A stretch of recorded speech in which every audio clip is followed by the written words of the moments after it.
سورۃ المجادلہ کی آیت نمبر 7۔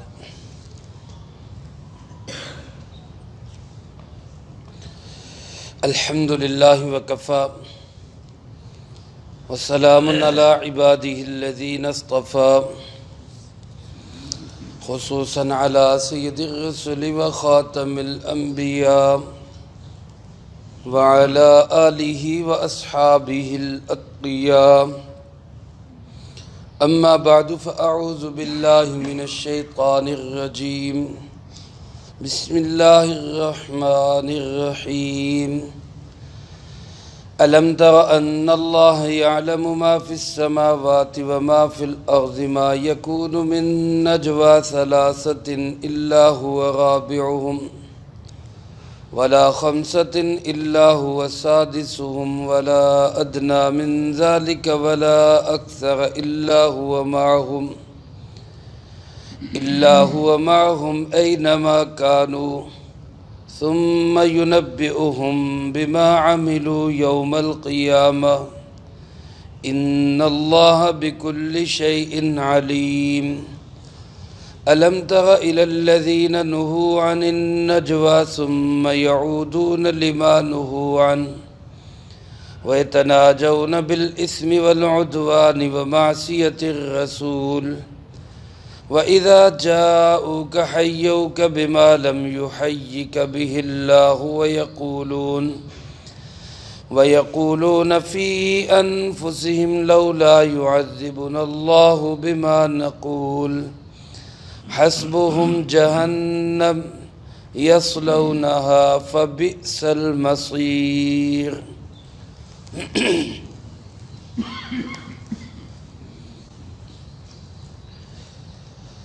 ان آیات مبارکہ میں اللہ رب العالمین نے تین چیزوں کو بیان فرمایا ہے۔ پہلی بات تو یہ، انسان آپس میں جو سرگوشی کرتے ہیں، ایک دوسرے کے کان میں کوئی بات کرتے ہیں، اس کی کیا حیثیت ہے۔ دوسری بات یہ بیان فرمائی کہ جب کسی کو سلام کیا جائے تو سلام کرنے والا سلام کیسے کرے اور جواب دینے والا جواب کیسے دے۔ اور تیسری بات یہ ارشاد فرمائی کہ جو انسان کوئی بھی خفیہ بات، ہلکی سی بات آپس میں بھی کرتا ہے، اللہ پاک اس سب کو بہت اچھی طرح جانتا ہے۔ علماء نے لکھا ہے کہ رسول اللہ صلی اللہ علیہ وآلہ وسلم جب مدینہ منورہ میں تشریف لائے، مکہ مکرمہ میں تو علی الاعلان مخالفت تھی، کافر جو تھے وہ بھی کھلم کھلا کافر اور دشمن اور مخالف تھے۔ مدینہ منورہ میں آئے تو ایک تو کھلے دشمن اور دوسرا منافق، جو بظاہر اپنے آپ کو اسلام کا سپاہی ظاہر کرتے، آپ کا ساتھی ظاہر کرتے، لیکن حقیقت میں وہ آپ کے مخالف تھے۔ تو لازمی بات ہے کہ ایسی صورتحال میں انسان کو خفیہ سکیمیں بنانی پڑتی، وہ سازشیں کرتے ہیں، سرگوشیاں کرتے ہیں۔ بعض علماء نے لکھا ہے کہ یہودی جان بوجھ کر مسلمانوں کو دیکھ کے آپس میں کانوں میں باتیں کرتے اور پھر ہنستے تھے، اشارے کرتے تھے، اور مقصد کیا ہوتا تھا کہ مسلمان جلے سڑے کڑے۔ اللہ رب العالمین نے ایسی صورتحال میں ان کو آگاہ کیا کہ تم جو بھی کر لو، اللہ پاک اس سب کو جاننے والا ہے۔ چنانچہ پہلی آیت میں اللہ پاک ارشاد فرماتے ہیں، الم تر ان اللہ یعلم، کیا تو اس بات کو نہیں دیکھتا؟ میں بھی مخاطب ہوں، آپ بھی مخاطب ہیں، قرآن کریم کا ہر قاری اور سامع، پڑھنے والا اور سننے والا، سب اس کے مخاطب ہیں کہ کیا تو اس بات کو نہیں دیکھتا، اس بات کو تو نہیں جانتا، یہ بات تیرے علم میں نہیں؟ ان اللہ یعلم، ما فی السماوات و ما فی الارض، اللہ پاک ہر اس چیز کو جانتا ہے جو آسمانوں میں ہے اور جو زمین میں ہے۔ ان ساری کائنات کی چیزوں کو، ایک ایک ذرے کو، ایک معمولی سی معمولی بات کو بھی جاننے والا کون ہے؟ اللہ۔ پھر فرمایا ما یکون من نجوى ثلاثۃ الا هو رابعهم، کوئی ایسا مشورہ، کوئی ایسی سرگوشی، کوئی ایسی میٹنگ جو 3 آدمیوں میں ہو تو اس کا چوتھا کون ہوتا ہے؟ اللہ ہوتا ہے۔ ولا خمسۃ الا هو سادسهم، 5 آدمیوں کی ہو تو اس کا چھٹا کون ہوگا؟ اللہ ہوگا۔ ولا ادنی من ذلک ولا اکثر، اس سے کم کی ہو یعنی 2 کی ہو یا اس سے زیادہ کی ہو، 7 8 10 کی ہو، جتنے بھی لوگ بیٹھ کے آپس میں جو بات کریں گے ان کی جتنی تعداد ہوگی اس سے اگلا عدد اللہ رب العالمین کا ہوگا۔ یہاں علماء نے لکھا ہے کہ تھوڑے ہوں زیادہ ہوں، ان 2 سے 3 کا ذکر کیا، 3 ہوں تو چوتھا اللہ ہوگا، 5 ہوں تو چھٹا اللہ ہوگا، اس سے کم بھی ہوں یا اس سے زیادہ بھی ہوں تو ہر مجلس کے ساتھ سننے والا شریک کون ہوتا ہے؟ اللہ رب العالمین۔ 3 کا اور 5 کا ذکر شاید اس لیے کر دیا، علماء نے لکھا ہے کہ انسان کوئی بھی جب مشورہ کرتا ہے کسی سے تو بہتر یہ ہوتا ہے کہ طاق عدد منتخب کیا جائے، جفت نہ ہو، یعنی 2 4 6 8 یہ نہ ہو، 3 5 7 ہوں مشورے کے لیے، اس میں فیصلہ کرنے میں آسانی ہو جاتی ہے۔ مثلا 3 آدمی ہیں کسی بارے میں مشورہ کر رہے، 2 کی رائے ایک سائڈ پہ ہو گئی، 1 کی رائے ایک سائڈ پہ ہو گئی تو فیصلہ کرنے میں آسانی ہوگی، جو 2 کہہ رہے ہیں اسی کو مان لو۔ یا اگر 5 ہیں تو 3 کی رائے ایک سائڈ پہ ہو گئی، 2 کی ایک پہ ہو گئی، جس کو ہمارے ہاں کہتے ہیں کہ بھئی اکثریت یہ کہہ رہی ہے لہذا اسی کو مان لو، اکثریت کا فیصلہ یہی ہے لہذا اسی پہ چلو۔ فیصلہ کرنے میں اس میں آسانی ہو جاتی۔ حضرت سیدنا عمر فاروق رضی اللہ تعالیٰ عنہ جب زخمی ہوئے، مدینہ منورہ کے حاکم تھے، ان پہ حملہ ہوا، نماز کے دوران فجر کی نماز پڑھا رہے تھے، نماز کے بیچ پڑھاتے ہوئے ان پہ حملہ ہوا، تو پھر اپنی زخمی حالت میں انہوں نے اپنے بعد خلافت کے لیے 6 آدمیوں کی کمیٹی بنائی، جو اصحاب عشرہ مبشرہ ہے ان 6 آدمیوں کی کمیٹی انہوں نے تشکیل دی، اور ان میں فرمایا 7واں آدمی میرا بیٹا عبداللہ ابن عمر ہوگا، لیکن ساتھ یہ شرط لگائی کہ یہ رائے تو دے سکے گا، اس کو خلیفہ نہیں بنانا، ان 6 میں سے کسی ایک کو بنا لینا۔ تو پھر ان 6 میں سے اتفاق ہوا حضرت عثمان غنی رضی اللہ تعالیٰ عنہ کے نام پر۔ اس سے بھی معلوم ہوا کہ طاق عدد میں انہوں نے کمیٹی بنائی کہ جدھر زیادہ کی رائے ہو جائے اس کو جو ہے وہ اپنا خلیفہ بنا لیا جائے۔ اسی سے کسی حد تک یہ جمہوریت کی بات بھی نکلتی ہے۔ جمہوریت میں بھی یہی ہوتا ہے کہ جو اکثریت کہتی ہے بس اس کو تسلیم کر لیا جائے۔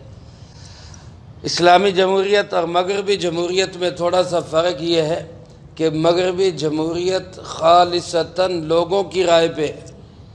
ان ملکوں میں یہ ہے جو لوگ کہیں گے اسی پہ عمل ہوگا۔ ہمارے پاکستان میں الحمدللہ علماء کی محنتوں سے یہ بات پہلے سے طے شدہ ہے کہ کوئی قانون قرآن و سنت کے خلاف نہیں بنے گا، تو لہذا اکثریت رائے وہی دے گی جو قرآن و سنت کے مطابق ہوگی۔ فرق صرف یہ ہے کہ اگر اس اسمبلی میں بے دین لوگوں کی اکثریت ہوگی تو قرآن و سنت کی قانون سازی نہیں ہو سکے گی، اگر وہاں دینداروں کی اکثریت ہو جائے تو آئین پاکستان کے مطابق قرآن و سنت کے مطابق قانون سازی ہو جائے گی۔ تو اس لیے بہرحال یہ کوئی کفر نہیں ہے، غلط نظام نہیں ہے، ایک طریقہ کار ہے جس کے مطابق عمل کیا جا سکتا ہے۔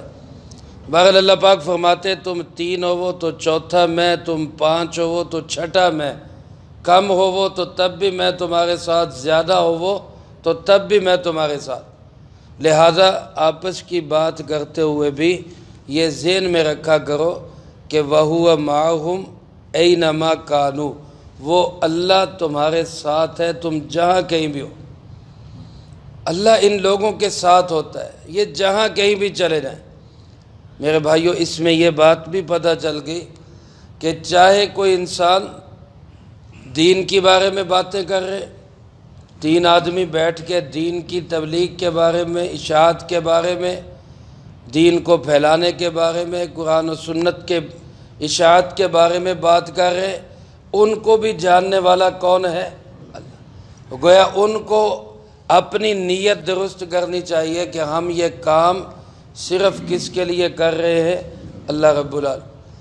جو لوگ بیٹھ کے منصوبہ بناتے ہیں کسی کو لوٹنے کا، خدا نخواستہ کسی کو قتل کرنے کا، کسی کی زمین جائیداد دکان پہ قبضہ کرنے کا، کسی کا مال ہڑپ کرنے کا، یا قرآن و سنت کے خلاف کوئی پروگرام بناتے ہیں، تو ان کی باتوں کو سننے والا بھی کون ہوتا ہے؟ اللہ پاک۔ وہ اس سے غافل نہ ہو جائے، اس لیے فرمایا وہ ثم ينبئهم بما عملوا یوم القیامہ، پھر جو یہ عمل کرتے رہے قیامت کے دن اللہ ان کے ہر عمل کے متعلق ان کو آگاہ کرے گا۔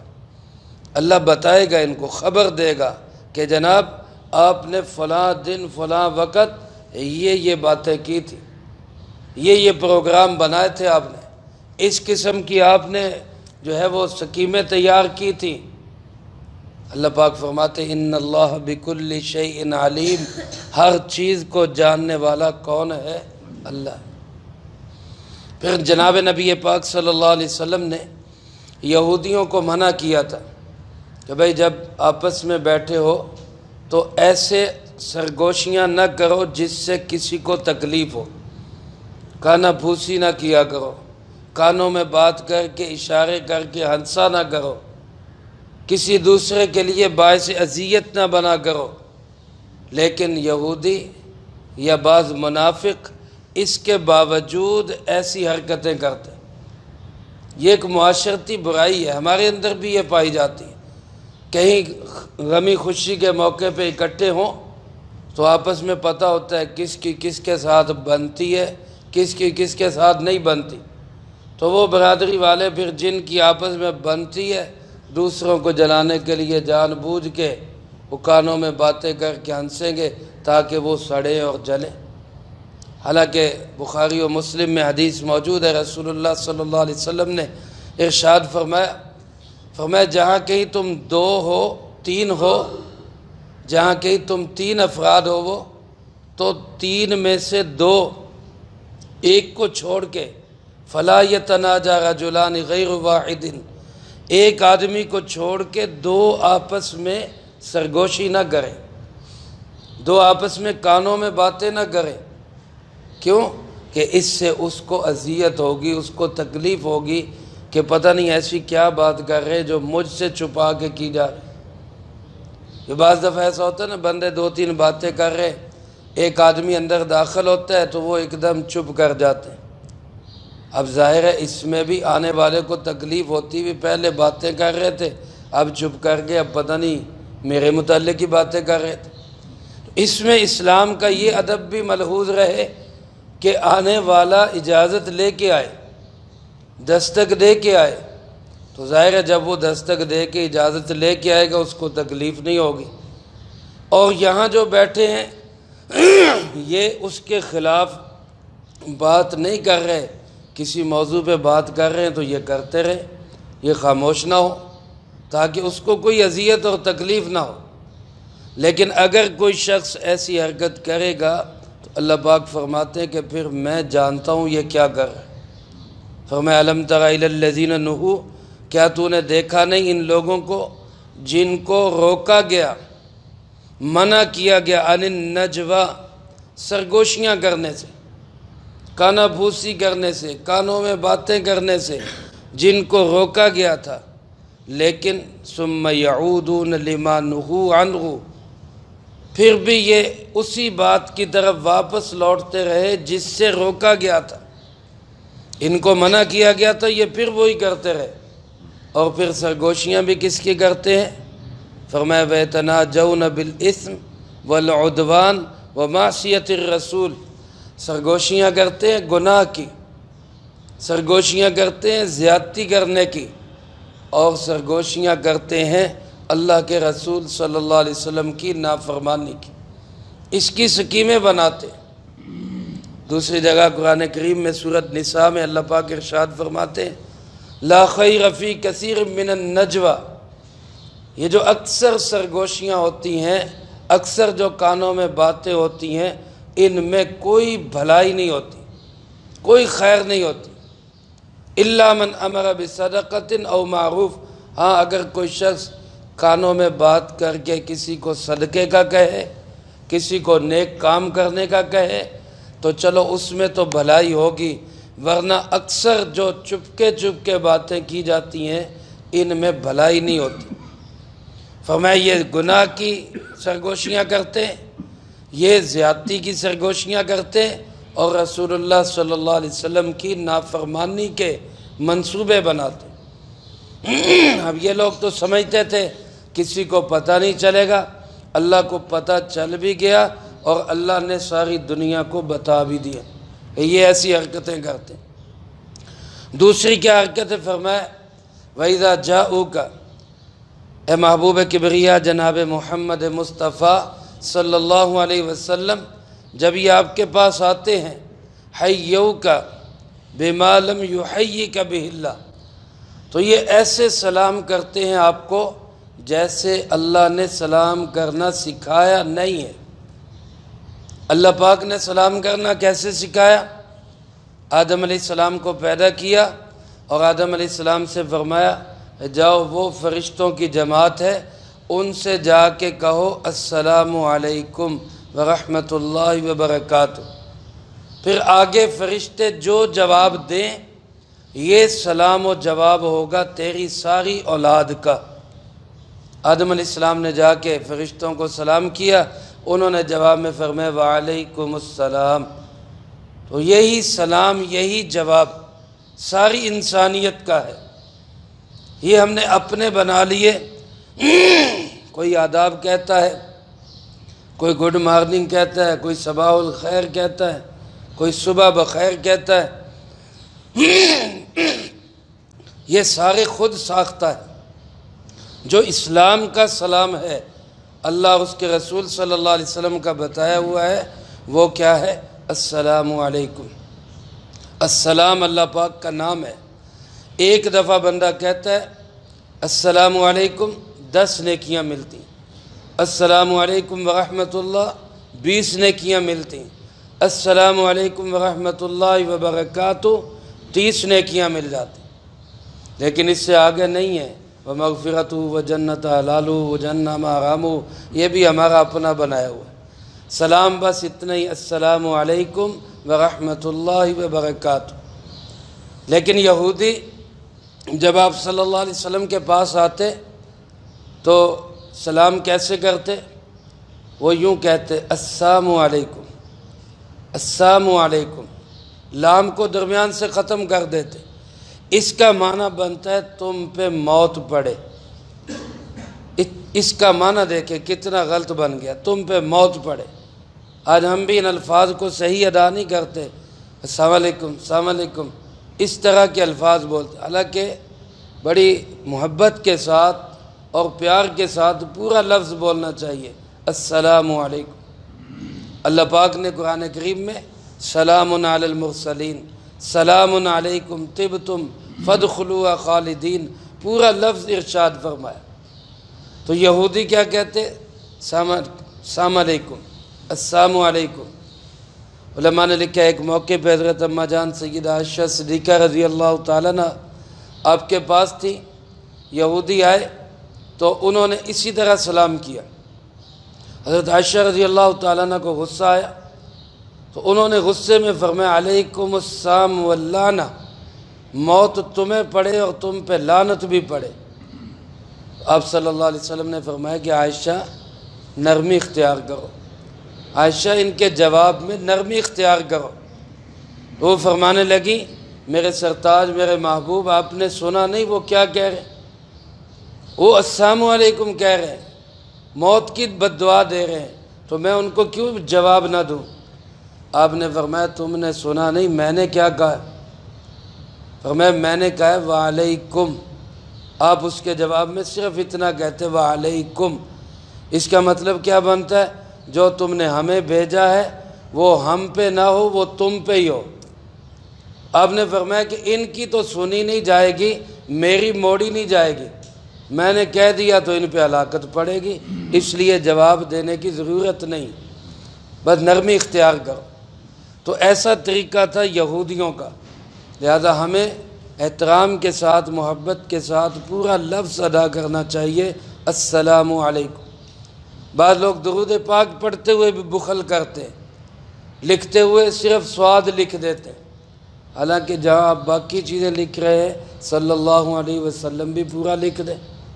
اور بعض لوگ وہ بولتے ہوئے بھی صلی اللہ علیہ وسلم صلی اللہ علیہ وسلم بولتے ہوئے، بیان کرتے ہوئے یا گفتگو کرتے ہوئے نبی کریم صلی اللہ علیہ وسلم، صلی اللہ علیہ وسلم نہیں، صلی اللہ علیہ وآلہ وسلم، محبت کے ساتھ پورا پڑھنا چاہیے۔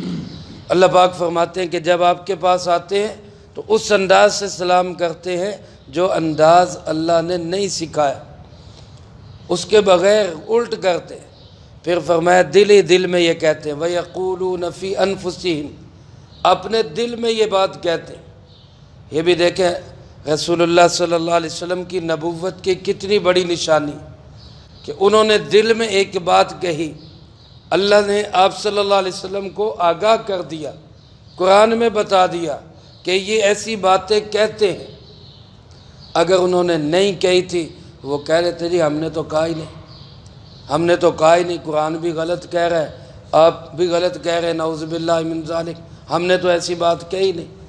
لیکن یہودیوں نے آج تک اس کی تردید نہیں کی، مطلب یہ کہ وہ عملاً تسلیم کرتے ہیں کہ قرآن سچ کہہ رہا ہے، اللہ کا محبوب سچ کہہ رہا ہے۔ واقعی وہ لوگ باتیں ایسے کیا کرتے تھے۔ اب چپکے چپکے کیا کہتے، دل میں کیا کہتے، بھائی ہم اس کو بد دعائیں دے رہے ہیں، اگر یہ اللہ کا سچا نبی ہے تو لولا یعذبنا اللہ بما نقول، ہم جو باتیں کہتے ہیں پھر اس پہ ہم پہ عذاب کیوں نہیں آتا؟ ہم جو اس کے خلاف باتیں کر رہے ہیں ہم پہ عذاب کیوں نہیں آ رہا؟ ہم پکڑے کیوں نہیں جا رہے؟ تو اللہ پاک نے اس کا جواب دیتے ہوئے فرمایا حوصلہ رکھو، اتنی جلدی کیا ہے پکڑ کی؟ کون سا کہیں تم نے بھاگ جانا ہے؟ جہاں بھی جاؤ گے مرو گے، اور مر کے پہنچو گے کہاں پہ؟ فرمایا حسبہم جہنم، ان کو کافی ہوگی اللہ کی جہنم، جو سزا خانہ ہے وہی ان کے لیے کافی ہوگا۔ یصلونہا، اس میں یہ سب داخل ہوں گے، اور فرمایا فبئس المصیر، وہ بہت برا ٹھکانہ ہے، بہت برا ٹھکانہ۔ تو یہ تو عادت تھی یہودیوں اور منافقوں کی کہ وہ سرگوشیاں بھی کرتے اور غلط سرگوشیاں کرتے۔ اب ہمیں کیا حکم ہے؟ اگر کبھی کوئی کان میں بات کرنی پڑ جائے تو کیسی کرنی چاہیے، اس کا تذکرہ اللہ پاک نے اگلی آیات میں کیا ہے، وہ انشاءاللہ اگلی فرصت میں آئے گا۔ اللہ پاک سے دعا ہے اللہ مجھے آپ کو سب کو قرآن و سنت کی صحیح سمجھ نصیب فرمائے، جو کہا سنا اس کو زندگی میں لا کے دوسروں تک پہنچانے کی توفیق عطا فرمائے۔ اللہم انت السلام ومنک السلام، تبارکت ربنا وتعالیت یا ذا الجلال والاکرام۔